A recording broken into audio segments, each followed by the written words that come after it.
yeah, so Calicat the Calicats are this. This is a review of The Wild Robot, which I saw this morning. It's a preview of. Well, it wasn't a preview show. I guess there were spoilers just because, yeah. It's DreamWorks. It's one of the last animations before the other studio buys them up. It was together with the books, the Wild Robot books. I'm not familiar with the books, but he's not a cousin, but he could be. Same last name. So yeah, and the director was the guy who did Lilo and Stitch. And some other one. Oh, yeah. So over there in DreamWorks, it's the best DreamWorks animation in a while. They've done a few other ones, but this one, I would say, coming out of the theater, I was like, oh, this is best picture of the year because it has all the marks and it hits all the notes and it's on a par with some of the other ones in that field. It's on a par with Pixar movies. It hits the right notes. It has tearjerker moments that are mentioned at least twice in it, and that's a cartoon movie doing that. Yeah, so they conveyed the emotion even though it was through sound because the robot doesn't have a face. It just lights up different lights and stuff. But it's the emotion of the actor and I'm gonna butcher that name. Nyoto Pungo, something like that. Sorry, but yeah, it's from she's in it, and Mark Hamill's a bear, and there's other people. So there's people here and there that are every character's in it. The story. Yeah, there has to be spoilers because it has to explain what's happening. Otherwise, there's plot elements that, from the trailer in the story. The robot crashes on on an island. It's somewhere in Canada, I'm assuming, because they have Canadian geese in it. It crashes on the island, and there's other robots with it, but the one robot activates is looking for a task to do. It's been assigned to a task. It accidentally destroys a goose nest, and the one goose that's born imprints on the robot Roz as its mother. And they do indicate that she destroyed the goose. There's a sly fox in it who is Pedro Pascal is playing the fox. Yota's Nampango is the cat, the robot. So you might think that the premise of that would be dull or something, but actually it's quite emotional and cool and exciting. And it's not just a furry thing, although it is probably a furry thing. It reminded me of Zootopia and Inside Out 2 and a bunch of other movies where they try to do that kind of thing. They have a clever way of getting around the talking animals. The robot, which is apparently a sophisticated AI, is able to learn the languages of the various critters. So she's a universal translator. She figures out how to. They aren't talking. They're just their language, indicating they're all sentient, and they're able to communicate with her, which is interesting. So that's one way to do it. Yeah, they're all sentient. They just are. All the actors do a phenomenal job in all the parts. Just with voice only and character movements, the Oscar-winning actress is able to pull off this robot thing convincingly as a accidental parent to a goose. It sounds bizarre, but it works on a level that Train Your Dragon does, and Zootopia and some of the other classics.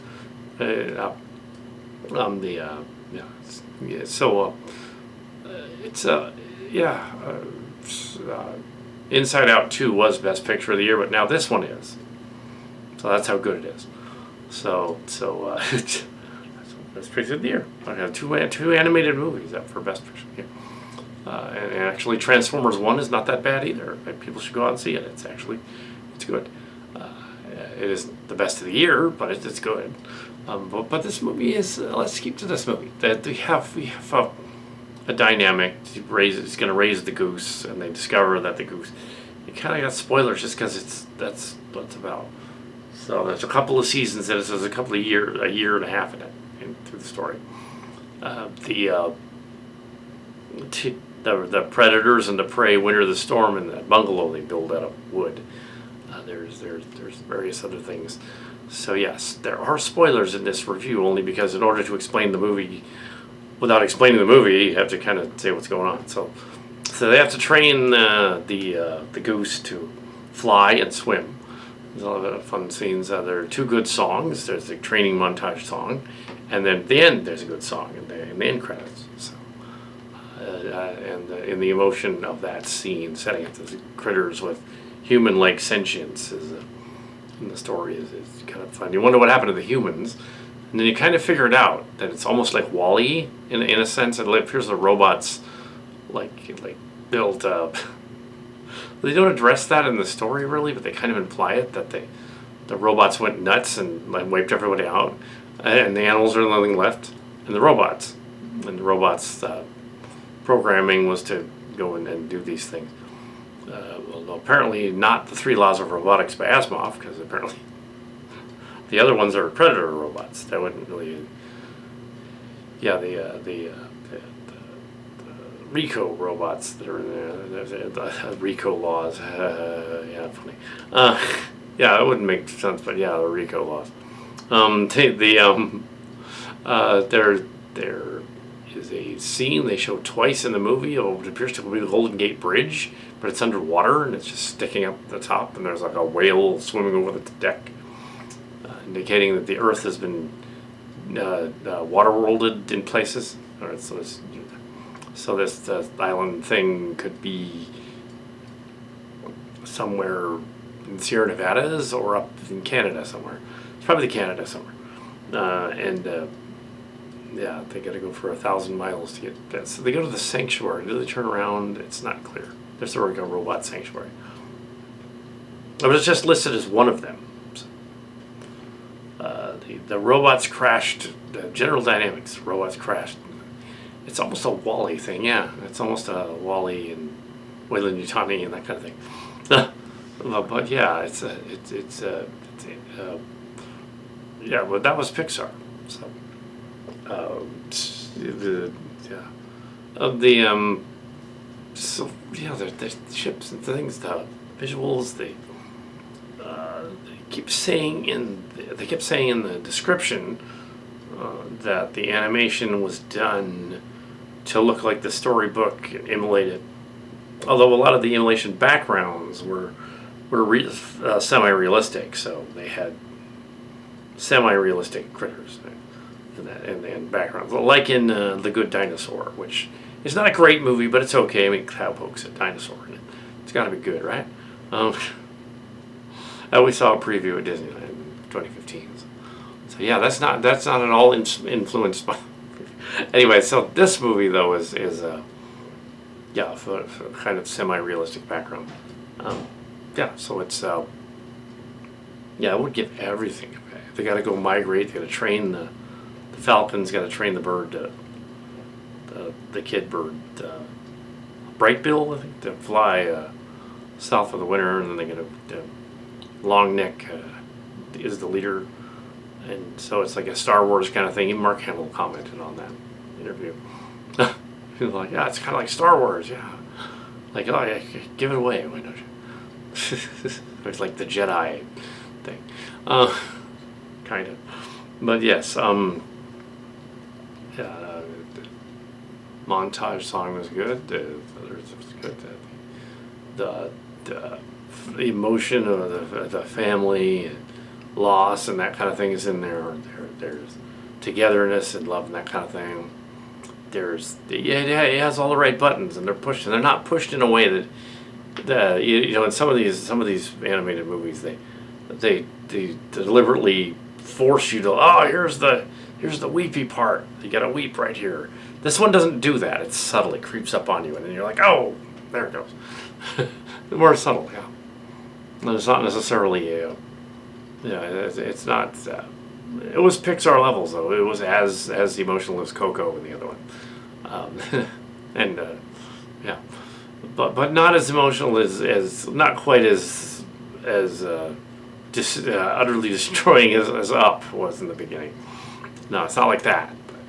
But yeah, it's a fun movie. It's not. Yeah, it's definitely Oscar worthy. If this movie doesn't get nominated for Best Picture of the Year, Oscar is again dumb because really it should.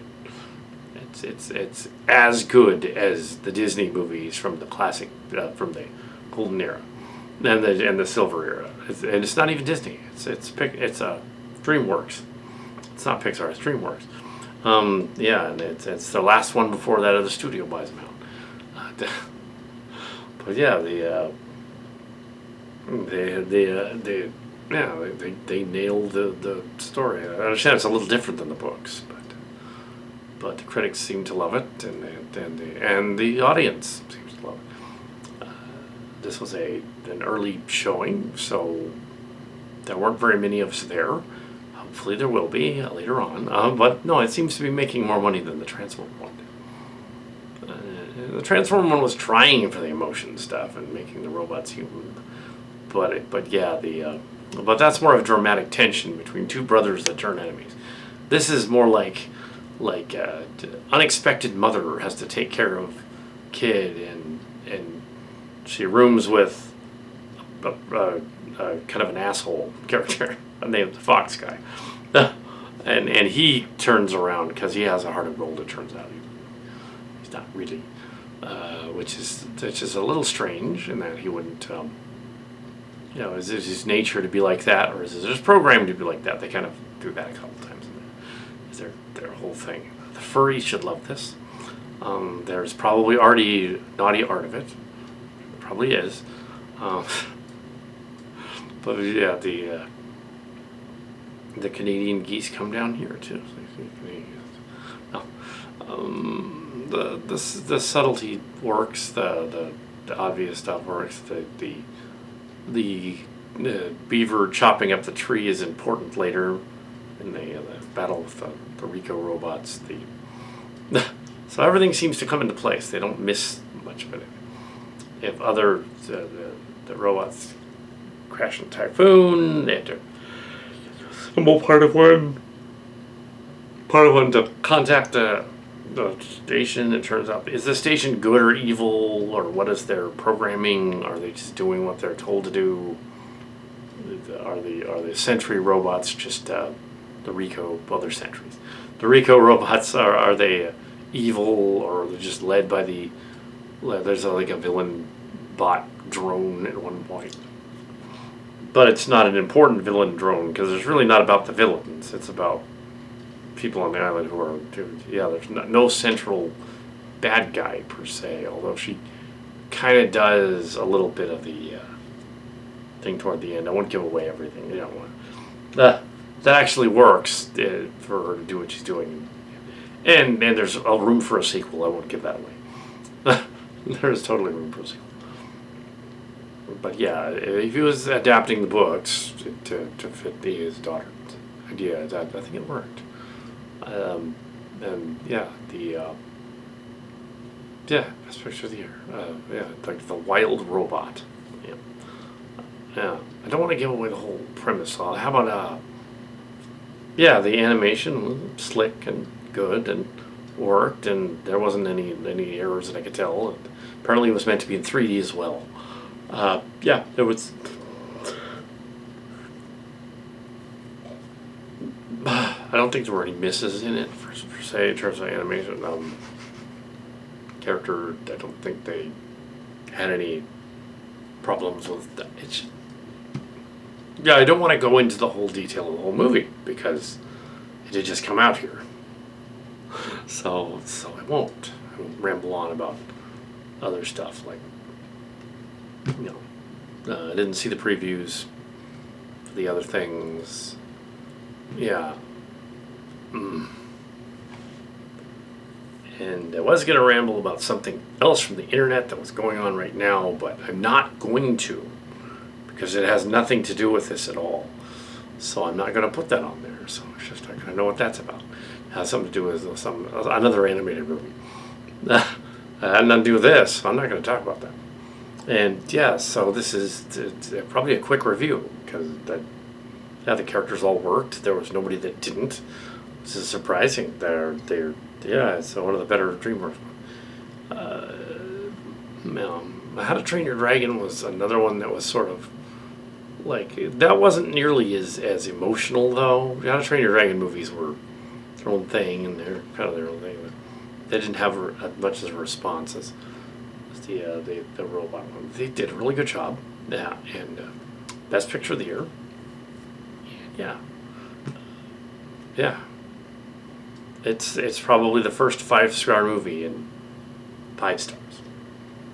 Absolutely, it's that good. Is it actually as good as the OG Aladdin and the Lion King and Beauty and the Beast? Yes, it is as good as the original OG Lion King, Beauty and the Beast, and Aladdin. It's that good. This is their swan song over there at DreamWorks. They knocked it out of the park. 100% movie. It doesn't seem possible. Rotten Tomatoes was giving it 98, so well, let's just give it 100%. Push it over to the Oscar territory. Yeah.